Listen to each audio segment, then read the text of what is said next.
மழை வருது என்ன செய்யுது உக்காந்துக்கிற நான் தான் நல்லா இருக்கிறியாத்த நல்லா இருக்கிறப்பா நீ அம்மாவுக்கு ஜோரம் தாத்தா அக்காவை 2 நாளைக்கு கூட்டு போகிறாங்க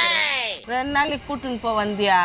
ஒரு மாதம் கூட உங்கள் அக்காவை கூட்டுன்னு போ உங்கள் அக்கா கிட்ட கத்தி கத்தி எங்களுக்கு பிபி ஜாஸ்தி ஏறி போய் ரோட்டுக்கு வந்துட்டுக்கிறோம் கூப்பிடு பார்வதி என்னது உன் தம்பி வந்துக்கிறான் பாரு சூட் கேஸு ஒரு 2 நிமிஷம் இருங்க போய் சூட் கேஸு துணி எல்லாம் பேக் பண்ணி எடுத்துன்னு வரேன் நான் வீட்டுக்கு போனால் உனக்கு அவ்வளோ குஷியா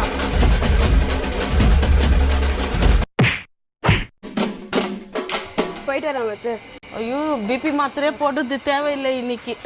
என்னடா கண்ணாடி உள்டால ஆயிட்டுக்குது கண்ணாடி மட்டுமா உள்டா ஆயிட்டுக்குது லைஃபே உள்டா ஆயிட்டுக்குதுமா